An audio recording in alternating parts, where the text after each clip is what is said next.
Muy buenas Continuamos. tardes, ahora sí. Ahora sí, muy buenas tardes. Muy buenas tardes, estamos conversando con Marcela Poblete y Marta Leiva acerca de cómo poner los límites a nuestros hijos. Antes de irnos al corte hablábamos pues de esta diferenciación que hay con el proceso, el procedimiento, ¿no? Todos queremos orden, todos queremos que nuestros hijos no crucen esas líneas, pero creo que en lo que hemos fallado durante mucho tiempo es en esta herencia tan castrante, incluso militar y sancionadora. De repente por falta de recursos, ¿no, Marcela? Mira, yo creo que hay un tema interesante en el sentido de pensar que los límites no necesariamente hacen que tú dejes de hacer cosas o hagas cosas, ¿de acuerdo? Me parece interesante el tema de los límites pensándolo por el tema de cómo te constituye o cómo te da a ti un soporte emocional, ¿no? Te da una contención emocional finalmente, en el caso de los chicos de inicial y para adelante. O sea, el tener límites te permite a ti como niño saber que hay un otro cuidándote, que hay un otro mirándote, que hay un otro al que le interesa finalmente lo que va a hacer de tu vida o lo que tú hagas. O sea, no es solamente para decirte no, puedes hacer esto, o sí, puedes hacer lo otro. Es un tema finalmente de contención emocional, ¿no? Y también una dirección, ¿no? O sea, alguien Exacto. que te dirige, que te dice por dónde ir, ¿no? Exacto, ¿no? O sea, tú no le dices a un niño no metas el dedo en el enchufe porque simplemente no metes el dedo en el enchufe, es para poder cuidarlo y el niño se siente cuidado.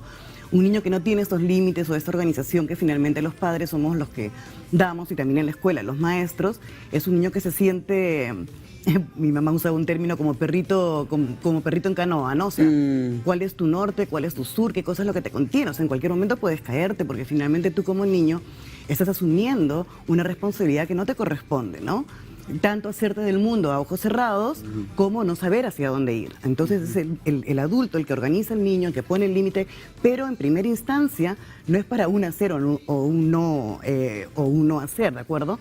Es finalmente, y creo que en primera instancia para esta contención emocional, que es la que te permite a ti, como decía Oscar, crecer finalmente, ¿no? Crecer en ese aspecto emocional, porque no hablamos de un tema de aprendizajes en términos cognitivos y emocionales, nos relacionamos con el mundo desde lo emocional. Entonces yo creo que esa es una instancia interesante de ser conversada, ¿no? Hay algo que a mí me fascina hacer entender que mucho de las conductas son manejadas por nuestras emociones. Y realmente los neurocientíficos dicen que nosotros somos seres emocionalmente pensantes. Tal cual es nuestra emoción, tal cual es nuestro pensamiento.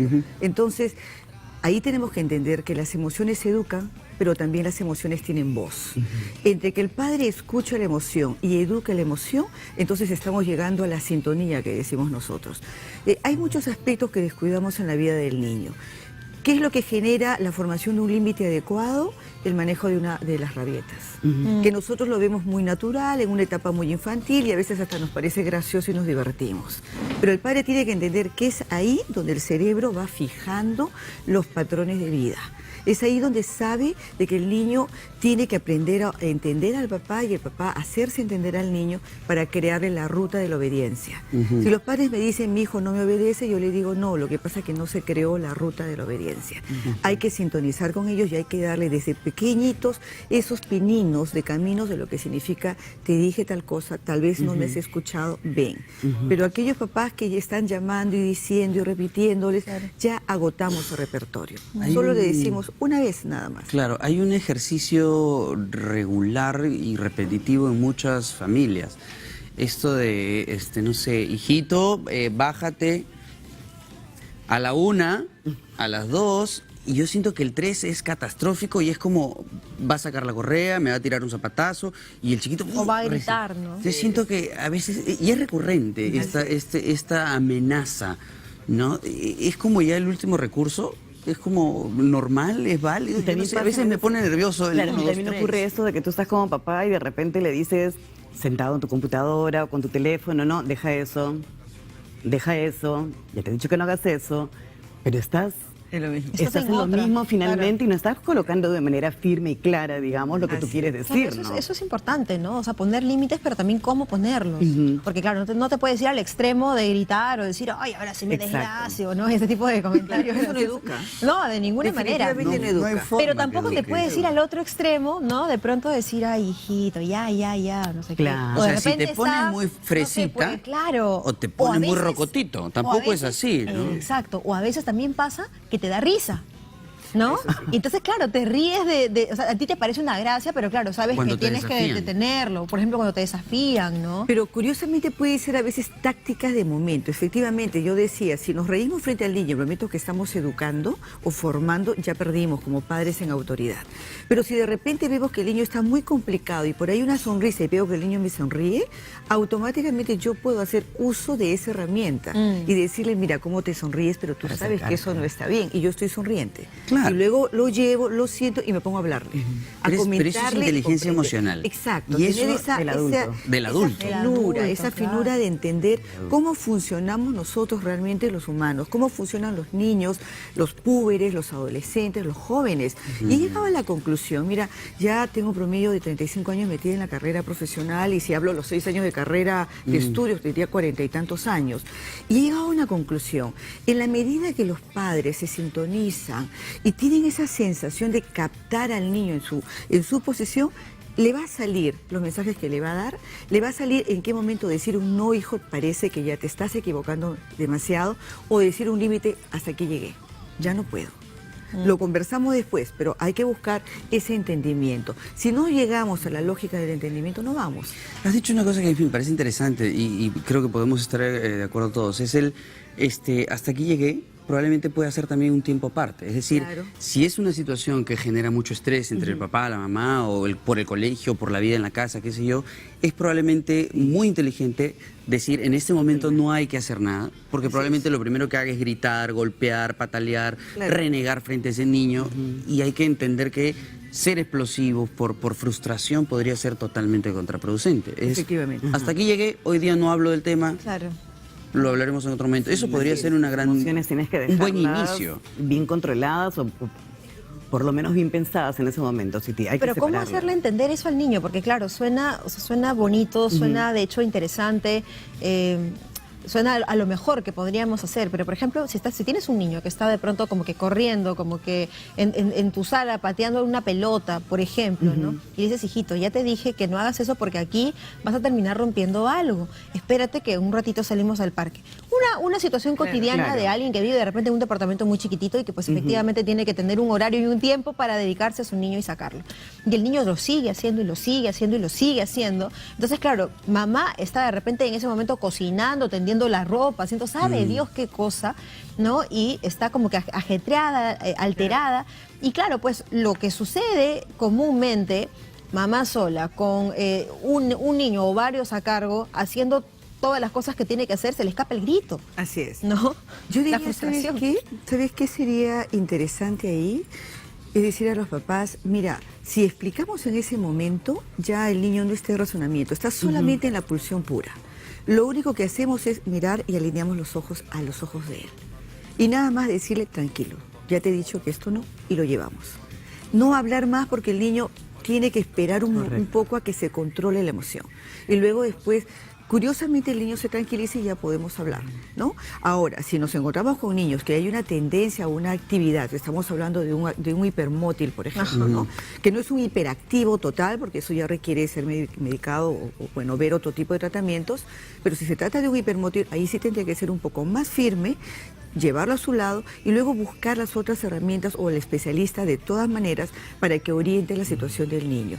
Otra cosa que he notado, por ejemplo, es que si nosotros decimos, si sabemos y si enseñamos al niño a gestionar sus emociones, va a poder gestionar su vida en las relaciones con los adultos. Eso es un marcador importante. Entonces nosotros tenemos que, estos movimientos que hagamos en casa, los padres tienen que saber perfectamente que con eso le está alineando su vida para todo lo que va a ser sus proyectos de relaciones humanas. Entonces hay que darle tiempo a esta condición y educar nuestras emociones continuamente. Antes decíamos, genio y figura hasta la sepultura. Ahora no. Ahora decimos, estamos en una época de la reingeniería de las emociones. Solo está la responsabilidad de querer hacerlo y simplemente aprende y trabaja.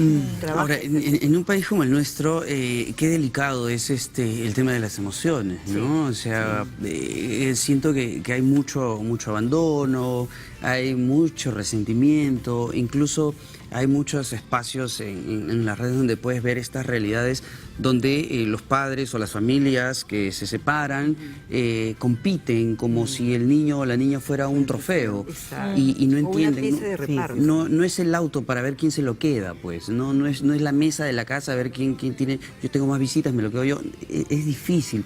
Creo que somos muy egoístas.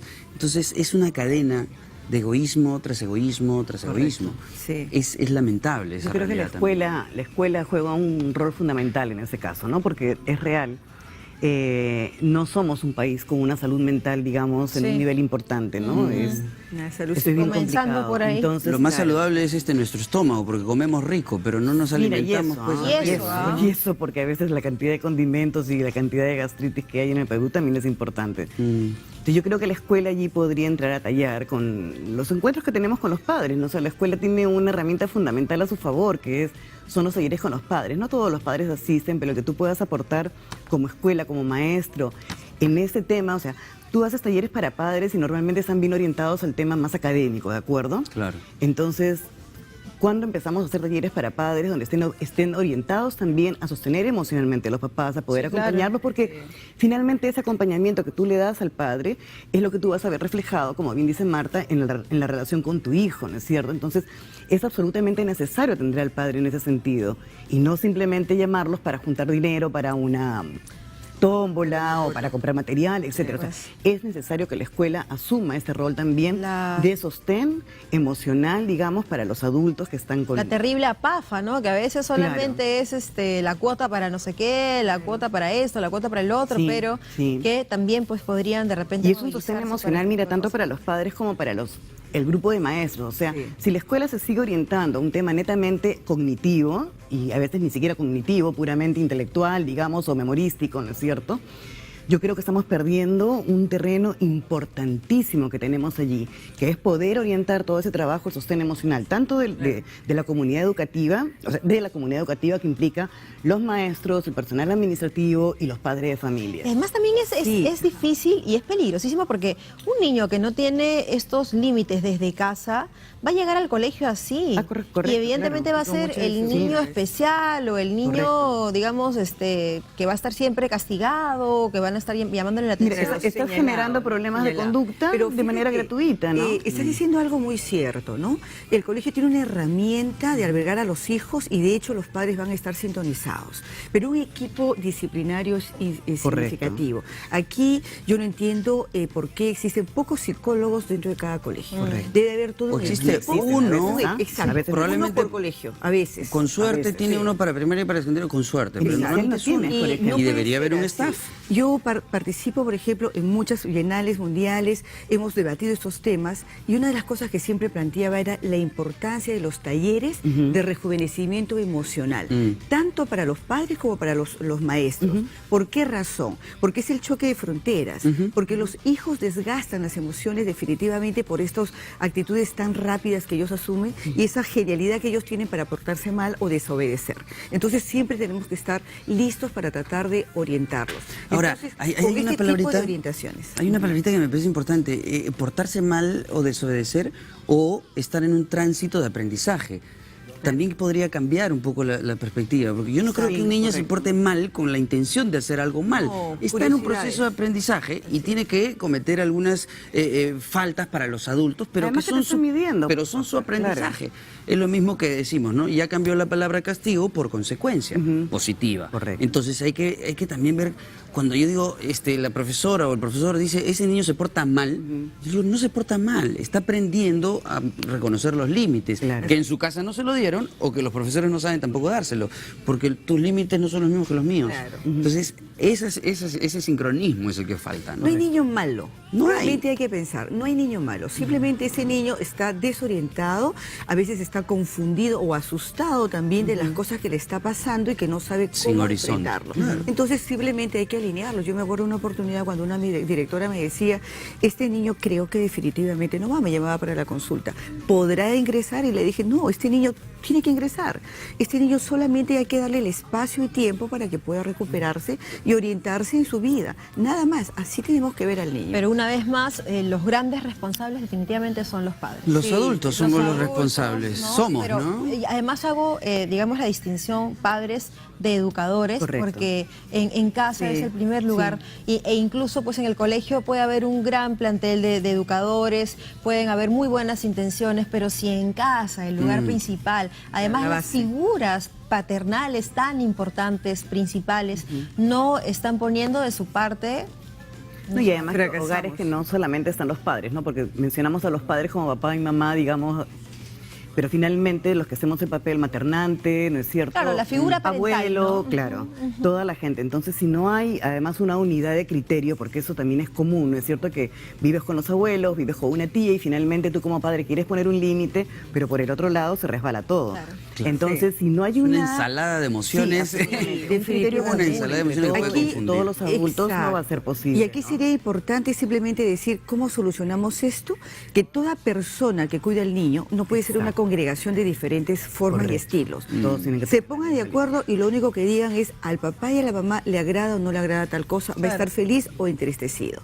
De acuerdo a eso, ya ese niño sabe que el papá y la mamá existe, así no lo vea porque está en el trabajo. Así es. ¿no? Pero ya llegamos a alinear las cosas como debe de ser. Así es, Por Marcela, supuesto. Marta, Bueno, muchísimas muchísimas gracias. gracias, sí. Lamentablemente se acabó el tiempo, pero creo que ha sido muy esclarecedor y creo que también alentador. O sea, no es que estemos perdidos Claro, en el no es que no se espacio. pueda. Hay cosas que se pueden hacer, puede. que siempre se pueden Paciencia descubrir. y buen Paciencia y buen humor. humor se llega lejos. Igual nos Y, transformamos. Claro, igual todo se puede cambiar. Todos los días se puede empezar de nuevo, pero no cometa los mismos errores otra vez. Así es. Nos vamos al Muchísimas corte. Gracias nuevamente. Nos vamos al corte rapidito y al volver vamos a bailar todos al ritmo de las bravatas. Bravatas. Ajá.